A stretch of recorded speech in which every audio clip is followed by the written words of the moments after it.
আজকে আমরা আলোচনা করব পরিসংখ্যানের যে সৃজনশীল আসে, সৃজনশীল দুই ধরনের আসে। একটা আসে সারণী হইতে, আর একটা আসে এভাবে অবিন্যস্ত উপাত্ত হইতে। তো অবিন্যস্ত উপাত্ত হইতে যে প্রশ্নগুলো আসে, আমরা অনেকেই আছি যে এই অঙ্কগুলোর আমরা আনসার করতে চাই না, কারণ এগুলো দেখলেই অনেকটা জটিল মনে হয়, বা অনেকে আছে এগুলো করতে গেলে তাদের বিভ্রান্ত হতে হয়। তো আমি আজকে চেষ্টা করব খুব সহজেই কিভাবে এই কাজগুলো আপনারা করতে পারেন এটা শেখানোর। তো আমি এটাকে তিন ভাগে ভাগ করে নিয়েছি, অঙ্কটা আপনাদেরকে বোঝানোর স্বার্থে তিন ভাগে ভাগ করে নিয়েছি। যদিও ব্যাপারটা দেখতে পায় একটা সৃজনশীলের মতন হয়, কিন্তু আমি সৃজনশীলের উদ্দেশ্যে এটা করি নাই, শুধু আপনাদেরকে বোঝানোর স্বার্থে আমি তিন ভাগে ভাগ করেছি।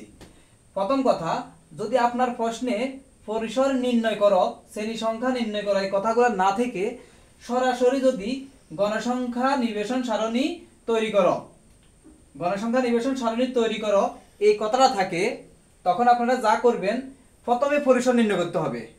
কেননা আপনাকে যদি গণসংখ্যা নিবেশন সারণী তৈরি করতে হয়, আপনাকে জানতে হবে যে সেখানে শ্রেণী সংখ্যাটা কত, তাহলে আপনাকে ওই হিসাবে গড় তৈরি করতে হবে।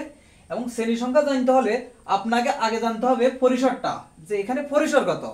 তো আমি এই কারণে অঙ্কটাকে তিন ভাগে ভাগ করে নিয়েছি। এখন আমরা এটা করার চেষ্টা করব। প্রথমে আমরা পরিসরটা করি। পরিসরের সূত্রটা হচ্ছে সর্বোচ্চ সংখ্যা বিয়োগ সর্বনিম্ন সংখ্যা যোগ 1। সর্বোচ্চ সংখ্যা বিয়োগ সর্বনিম্ন সংখ্যা যোগ 1। তাহলে আমার সর্বোচ্চ সংখ্যা এবং সর্বনিম্ন সংখ্যা এই দুটো সংখ্যা প্রয়োজন। তো আমরা এই উদ্দীপক থেকে এই সংখ্যা দুটা বের করব। এখানে সবচেয়ে ছোট সংখ্যাটা হচ্ছে 15। তাহলে সর্বনিম্ন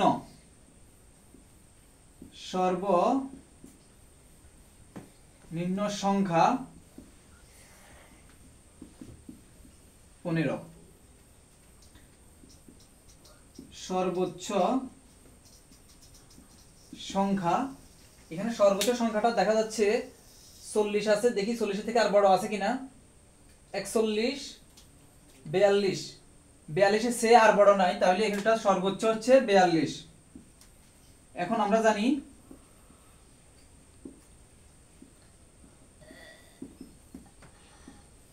পরিসর ইকুয়াল সর্বোচ্চ সংখ্যা বিয়োগ সর্বনিম্ন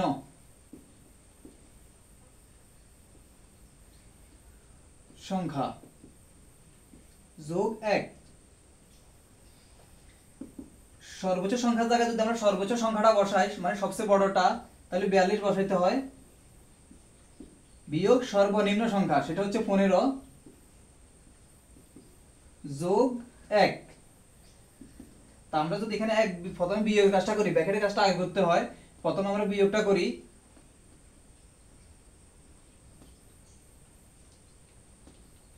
27 পাই, 27 এর সাথে 1 যোগ করলে 28। এ হচ্ছে পরিসর নির্ণয়। পরিসর নির্ণয়ের পরে যখন কিনা আমাদের পরিসরটা নির্ণয় হয়ে যাবে, এরপর আমরা শ্রেণী সংখ্যাটা খুব সহজেই বের করতে পারি। শ্রেণী সংখ্যা আমরা কিভাবে বার করব?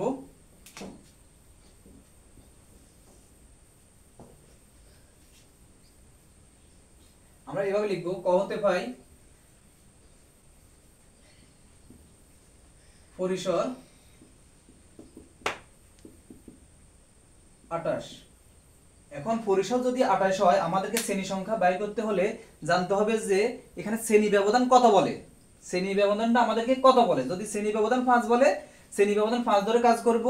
যদি 10 বলে 10 ধরে, 8 বললে 8 ধরে। যদি না বলে দেয়, যদি তারা এই কথাটা না বলে, তাহলে আপনি আপনার ইচ্ছা মতো সংখ্যা ধরে কাজটা করতে পারবেন। তবে অঙ্কের সৌন্দর্য রক্ষার্থে কখনো 5, কখনো 7, কখনো 10, অঙ্কের সৌন্দর্য রক্ষার্থে আপনি সেটা ধরে নেবেন আপনার মতো করে। আর এটা আপনি মনে রাখবেন, যখন কিনা তারা শ্রেণী ব্যবধানটা না বলে, আপনাকে শ্রেণী সংখ্যা নির্ণয় করতে বলবে, তখন মনে করেন আপনি ধরলেন 6, আপনার কোন এক বন্ধু সে ধরে নিয়েছে 5, দুইজনের অঙ্কটাই সঠিক, দুইজন দুইজনের মতো করে কাজটা করে যাবেন, দুইজনেরটাই সঠিক হবে। আর তখন তারা নির্ধারিত করে যদি দেয় যে শ্রেণী ব্যবধান 5 ধরে কিংবা 10 ধরে, তখন সবার একই রকম হইতে হবে, অন্যথায় অঙ্কটা ভুল হবে। তো আমরা এটা 5 ধরে নিই, শ্রেণী ব্যবধান 5 ধরে নিতেছি, ধরি শ্রেণী ব্যবধান 5। এখন হচ্ছে শ্রেণী সংখ্যার সূত্র। শ্রেণী সংখ্যার সূত্রটা হচ্ছে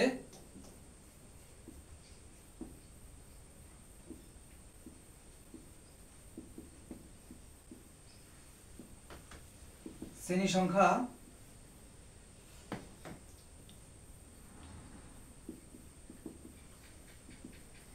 সূত্রটা হচ্ছে পরিসর ভাগ শ্রেণী ব্যবধান।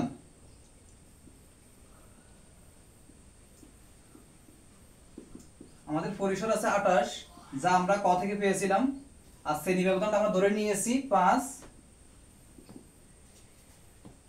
এটা ভাগ করলে প্রায় 5 দশমিক সামথিং কিছু একটা হয়, 3, 4 ইত্যাদি হতে পারে। 4 ধরে নিই বা 5 ধরে নিলাম। 5 এটা প্রায় 6 এর সমতুল্য। এটাকে আমরা 6 ধরে নিতে পারি, কারণ যেহেতু শ্রেণী সংখ্যা দশমিকে হয় না, এটাকে পরবর্তী পূর্ণ সংখ্যায় যেতে হয়। আমরা পরবর্তী পূর্ণ সংখ্যায় গিয়েছি। তাহলে আমাদের কি নির্ণয় হয়েছে? প্রথমে পরিসর নির্ণয় করেছি, পরিসর নির্ণয়ের পরে আমরা করেছিলাম শ্রেণী সংখ্যা নির্ণয়। এখন আমরা সারণী তৈরি করব, গণসংখ্যা নিবেশন সারণী তৈরি করব।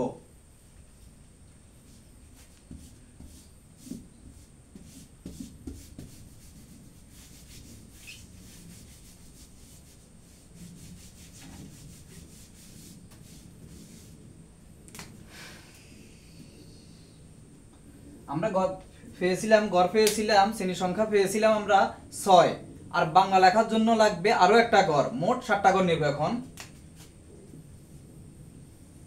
1, 2,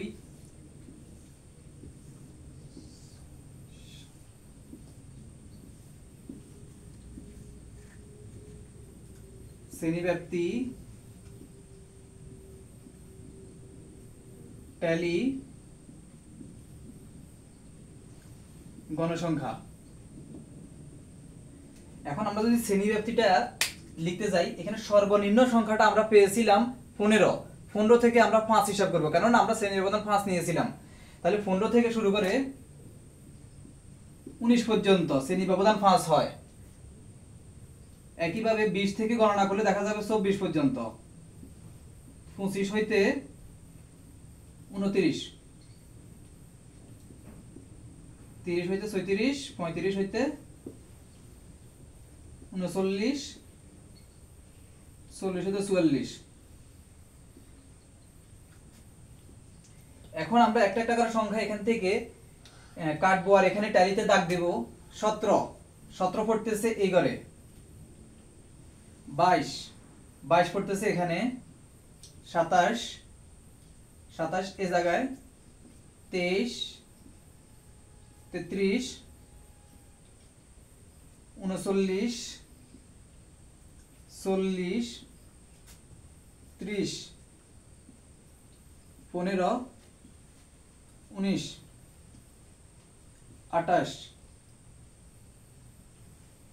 21, 34, 37, 41, 30, 16,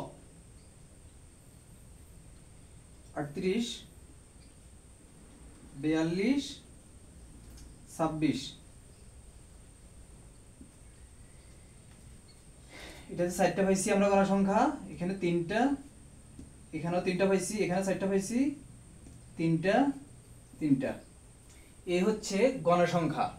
এখন দেখা যাক আমরা গণসংখ্যা থেকে যদি আমাদেরকে এমন একটা সারণী থেকে এরকম একটা অবিন্যস্ত উপাত্ত থেকে যদি আমাদেরকে গড়, মধ্যক, প্রচুরক কিছু একটা নির্ণয় করতে বলে, যদি আমরা শ্রেণী ব্যবধানটা গণসংখ্যাটা পেয়ে যাই, তাহলে সারণীটা হয়ে যায় আমাদের ওই যে অন্য সারণী দিয়ে কাজ করতে বলে অবিন্যস্ত উপাত্ত না দিয়ে আমরা ওই রকম একটা সারণী পেয়ে যাই এই কাজটা করার পরে। কেননা এখানে শ্রেণীব্যাপ্তি, গণসংখ্যা দুইটাই আছে, তখন আমাদের ইচ্ছে মতো এবং প্রয়োজন মতো আমরা গড়, মধ্যক, প্রচুরক, সংক্ষিপ্ত গড়, ক্রমযুক্ত গণসংখ্যা যখন যেভাবে প্রয়োজন আমরা বের করতে পারবো। আমি চেষ্টা করেছি অঙ্কটাকে খুব সহজেই আপনাদের সামনে উপস্থাপন করার জন্য। আর এই যে প্রশ্নটা আমি নিচ থেকে নেওয়ার কারণে আমাদের এখানে সংখ্যাগুলো প্রায় এক হয়ে গেছে। যেমন 3, 4টা চলে আসছে, 4, 2টা আসছে। এগুলো আমি নিচ থেকে নিয়েছিলাম, এখানে কোনো আমি প্রশ্ন থেকে করি নাই। সবাইকে ধন্যবাদ।